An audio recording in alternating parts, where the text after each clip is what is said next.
nation. Students, Secretary Cardona, I thank you for your leadership and your work. And to Mayor Butler for welcoming us back to Orangeburg, I thank you. To President Conyers, always, for your leadership and for welcoming us to campus. Students, it is an honor to join you at a convocation. And to all of the freshmen, can I see, where are the freshmen? So to the freshmen here today, I will say to you specifically for a moment, this is the beginning of a great journey for you. It's a great journey. For the next 4 years, you are going to have an experience that will shape the rest of your life. The lessons that you will learn here at SC State, both inside and outside the classroom, will guide you for years to come. And of course, during your time here, you'll face challenges. And through those challenges, you will learn that you are strong enough, resilient enough, and brave enough to overcome any obstacle. And you know, joining you this afternoon, it takes me back to when I was 17 and flew from California to Washington, D.C. to start my first year at Howard University. And I will always remember walking into freshman orientation to a room very much like this one, and very much like this one. The seats were packed with students and faculty and alumni who, just like for you, all look like us. And it was exhilarating. I don't think at the time I understood how special that moment was, where you were surrounded, and you are surrounded by people from different places and different backgrounds who are joined together in community, where you are surrounded by people who, I promise you, some will ask you to be in their wedding, others will ask you to be godparent to their child. Some of them will ask you, please do come to my inauguration. You are, students, united by the pursuit of excellence. And I remember back in that day what I believe you must be feeling today, which is to feel the possibility of great opportunity, to feel the vigorous welcome that you are being given for you to lead. So to all the students here today, I say, there is no limit to your capacity for greatness. There is no obstacle that you cannot overcome. And believe me, there is no barrier that you cannot break. And so, as Vice President of the United States, I urge you to seize on that. Because in this moment, our nation needs your leadership. Today, we live in unsettled times. The ideals that we thought were long established, such as overseas, what we're seeing, the sovereignty of democratic nations, we thought was long settled. Domestically, we thought long settled would be the freedom of voters to decide elections. Long settled, we thought, would be the freedom of women to make decisions about their own future.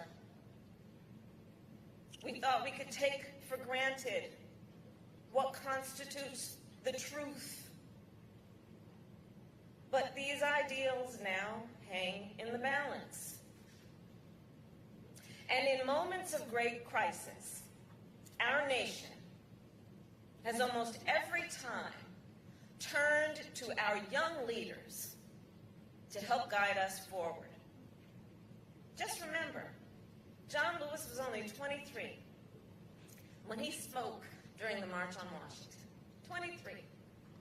Diane Nash was just 21 years old when she led the Nashville sit-ins to protest racial segregation. And the great Jim Clyburn was in his early 20s when he was jailed for protesting for civil rights. In fact, it was in that jail where he met his beloved wife, the late Dr. Emily England Clyburn. And as you guys know, I think, they were both proud graduates of this very institution.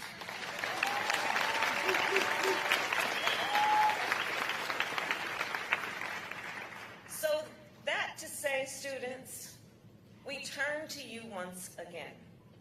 Your nation turns to you. Because to move America forward, we need you. We need your passion, your purpose, and your excellence. We need your leadership for so many reasons and on so many issues. We need your leadership to help grow our economy. We need your leadership to protect our planet, to drive innovation, and to fight for equity and justice. We need your leadership to build on an economy that works for everyone. Far too many people on that point, and far too many communities in our country are being left behind. So we have invested $12 billion in community banks, which specialize in lending to minority and rural communities. But we need you to then access that capital, to build a business, to be invested in your community, to allow you to buy a home, and be part of the leadership of neighborhoods and society. We need your leadership on the climate crisis. Just think, in your lifetime, your generation has experienced the 10 hottest summers on record. You all have. You have seen communities decimated by wildfires, flooded by hurricanes, and choked by drought. And you know then, we must treat the climate crisis like the crisis it is. And we're doing our part in terms of our administration to make the largest investment in history in fighting that crisis. But to implement that vision, we need you. We need chemical engineers to help us design more efficient solar panels. We need architects to help us build more sustainable homes and communities. We need climate scientists to help us model the impact of rising seas and warming temperatures. And we need you in those positions to also do the work of helping us to fight for environmental justice and equity. We need you. As Vice President, I am the chair of the National Space Council. So for generations, we say with pride, America has led the world in the exploration and use of space. Well, to continue America's leadership, our nation needs more engineers, scientists, mathematicians, and programmers. We also need more welders and machinists and electricians. So we are investing as an administration in increasing apprenticeship programs so that students like you, and I want you to, if you have the interest or the passion, take advantage of those opportunities so you can continue to lead our nation on issues like space exploration. Students, to help us build a better future for America, we must also make sure you have the resources you need to achieve academic success without the distraction of worrying about making ends meet. So we have increased Pell Grants by $400 per student per year. It's the largest increase in more than a decade, and money that you can then use for food and textbooks and tuition and rent. But we've got to do more. As a proud HBCU graduate, I am fully aware that 75% of HBCU students rely on Pell Grants. We need your advocacy to continue to push forward on very substantial issues like that, because it makes a difference and the details matter. Speaking of HBCUs, I am proud that we have invested nearly $6 billion in our HBCUs, knowing that they are the centers, that this is a center of academic excellence. This is where we train the next generation of leaders like those who serve on our federal courts. Places like this give us the vision and, dare I say, the ambition to know what's possible even when we've not seen it before. So in addition to knowing that we should have and we have now confirmed more women of color to the federal courts than ever before at this point in a presidency, it means that because of the inspiration of places like this, we knew we also needed to deal with that at the highest court in our land. And that happened. And her name is Justice Ketanji Brown Jackson.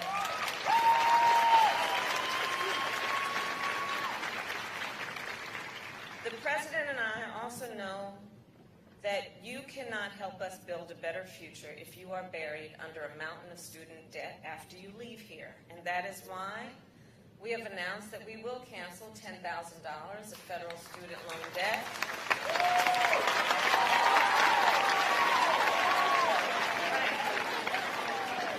For all borrowers making less than $125,000 a year, and we will also cancel, and this is of particular relevance to HBCU students, $20,000 of debt for Pell Grant recipients.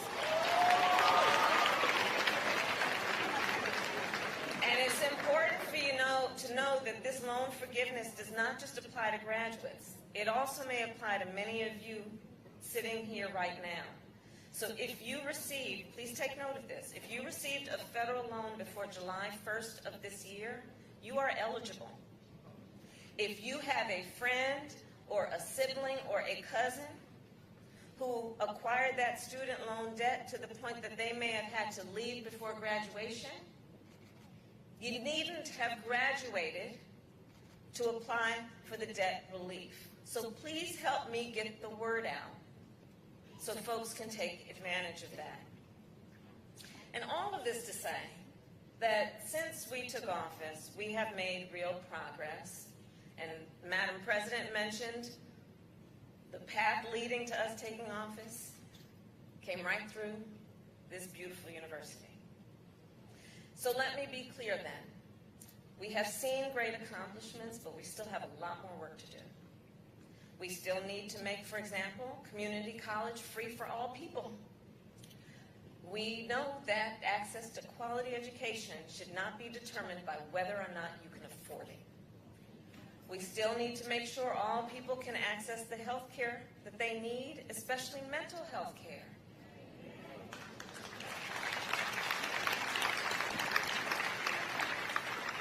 I was discussing with some students earlier.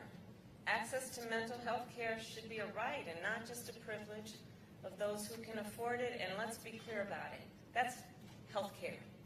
For too long, we have failed to understand. When we talk about health care, people act as though the body just starts from the neck down. What about the neck up? That's health care. So let's address it. When we look at the work that we still need to do, we need to pass a law to protect a woman's right to make decisions about her own body.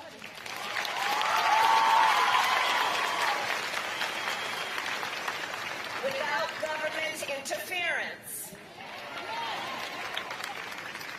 We need to pass the Freedom to Vote Act and the John Lewis Voting Rights Advancement Act to protect voting rights in every state, especially in those states that have passed laws that intentionally make it more difficult for people to vote. Laws that, not far from here, ban drop boxes and restrict early voting.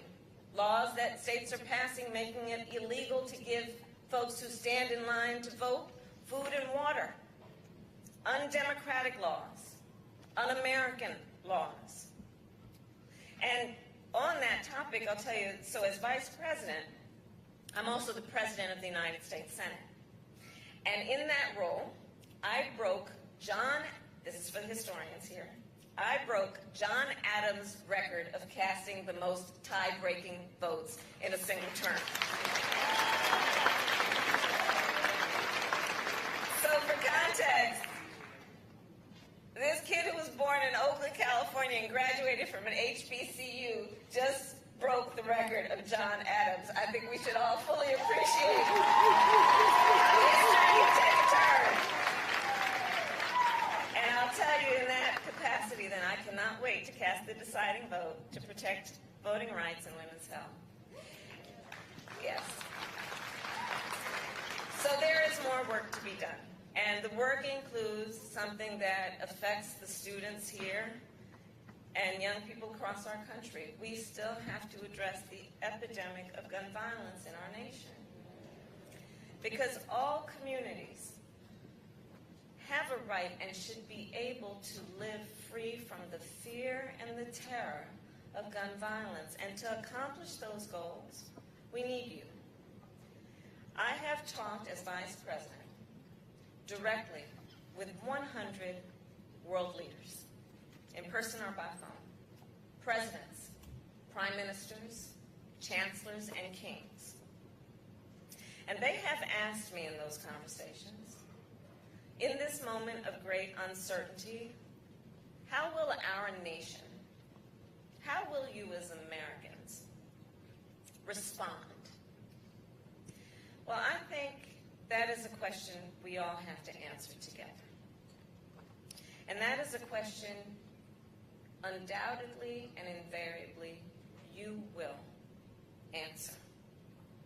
Today as students, tomorrow as graduates, and for the rest of your lives as Americans, you will help to determine our nation's future by excelling when required, by marching, by advocating, by organizing, and by leading, and by voting.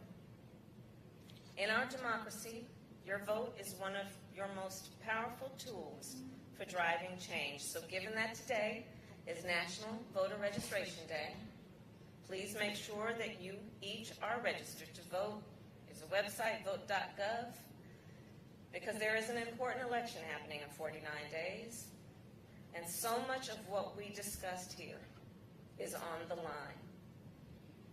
Your vote is your voice, and we need your voice. We need you to lead America forward. And President Biden and I will be with you every step of the way. May God bless you, and may God bless America. Thank you.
logistics person making... I've asked several times for everybody to back up and nobody seems to Okay, be ready.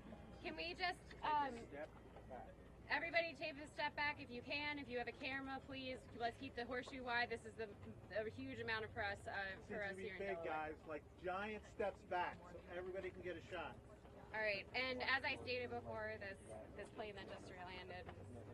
Listen, when you talk directly into the mic. Yeah. All right, I am not your spokesperson today. I'm here to introduce our spokesperson. So are you okay? Okay. All right. Is everybody good? Yeah. All right. So again, I'm not your spokesperson. I wanted to introduce our two spokespeople as well. Jill Friedel, JILL FREDEL, is the Director of Communications for the Delaware Department of Health and Social Services, DHSS as it's commonly referred to here in Delaware. And we also have our partner, Wanda Barrett from the United Way of Delaware. She will be providing live translations to those viewers in Spanish. So if you could please pause and understand that we're going to be taking this a little bit slowly so that Wanda can reiterate what Jill is saying in English, okay? We have a statement to provide you, and then we'll take one or two questions. And so with that, Jill and Wanda, and if you can stay as close to the mics as possible. Hey, good afternoon, everybody. Everybody want to do a sound check?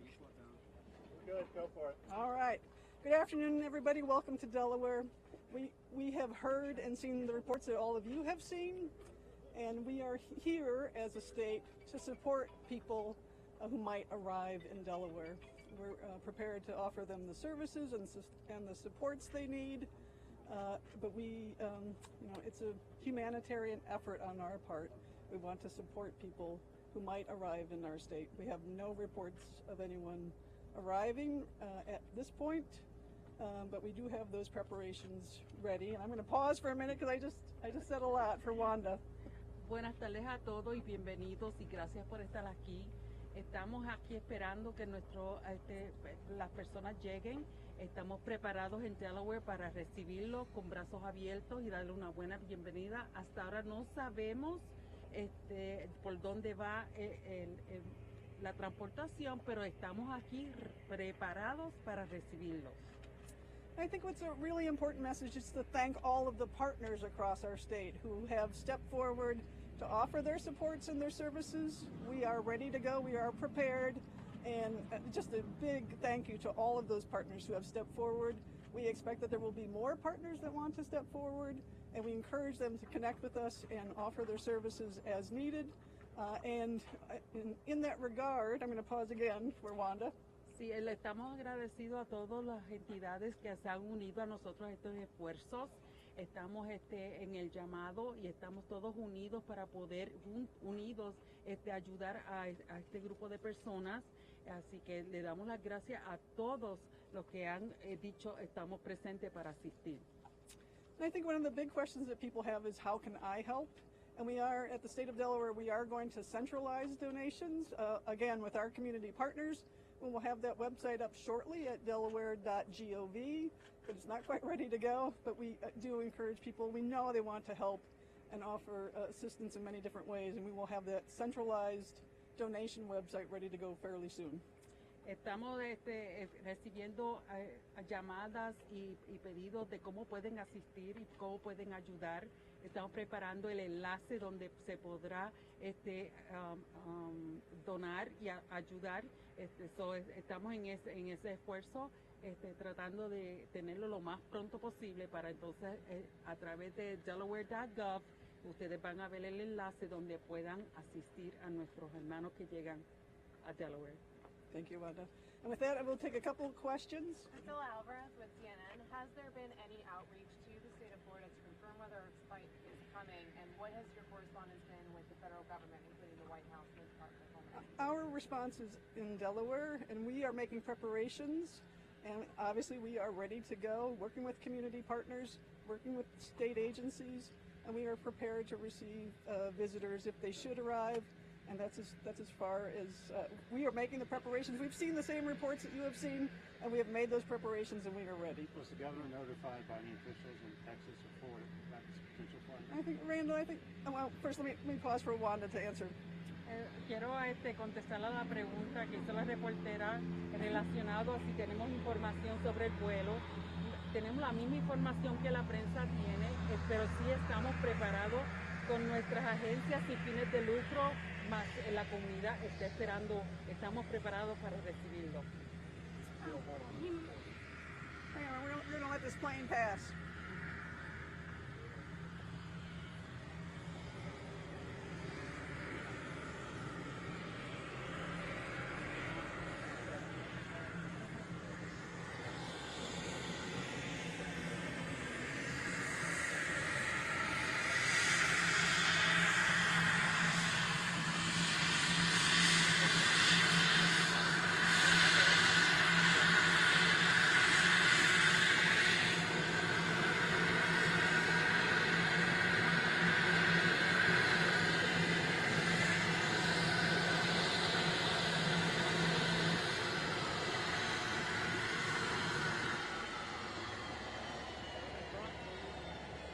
Randall, one more time. Was the governor notified by any officials in Texas or Florida of this potential flight? And in case you didn't hear the question from Randall, he asked if the governor of Delaware had been notified by any officials from Texas or Florida about a possible incoming flight.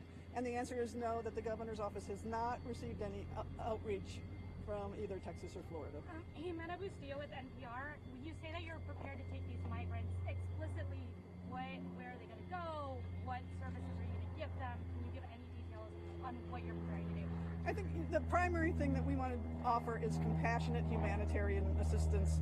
The folks who may be coming to our state have been through a very difficult journey, and this will be another leg on that journey. So we want to offer them food and shelter and transportation, healthcare, meet those immediate needs that we all have, and especially folks who are coming to our state. We want to provide that humanitarian assistance.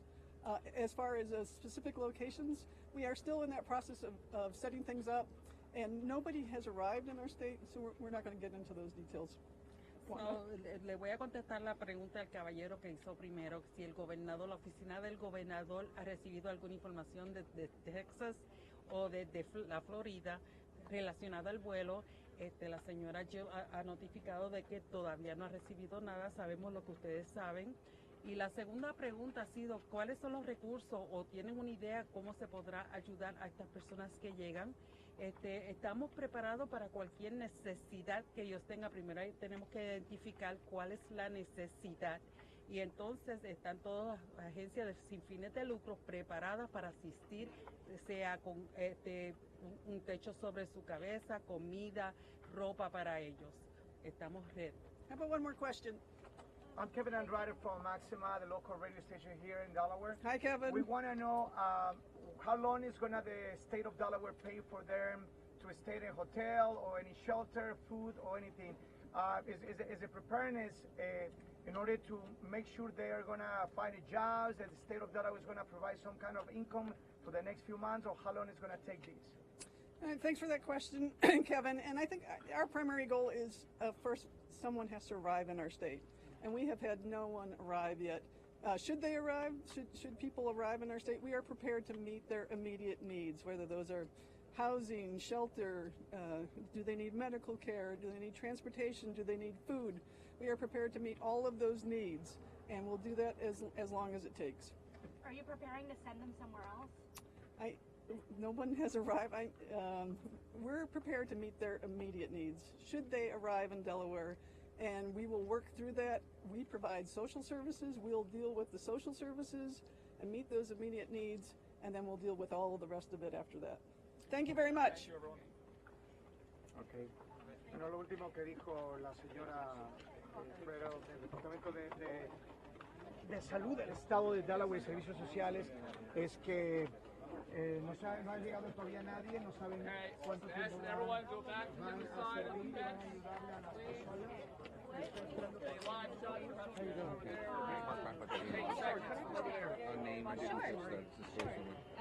Jill, J-I-L-L, Perdell, F-E-D-E-L. She is the Director of Communications. Just one L. Yep. F-R-E. Oh, F-R-E. Yep.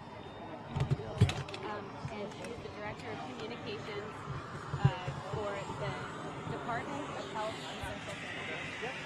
same question. Sorry. No problem. So, you said Jill. J-I-L-L. Yep. Friedel, F-R-E-D-E-L, Director of Communications for the Delaware Department of Health and Social Services. I'm keeping these out here in case You're a gem. You're a gem. You're really a gem. Question. Hi. First off, let me make sure I got your number.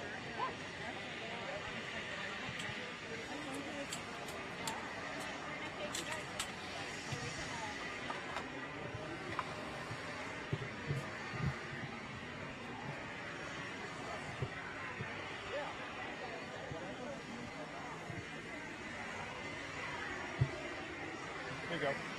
Thanks, sir. I'm going to do a paper route. No info. Yeah. I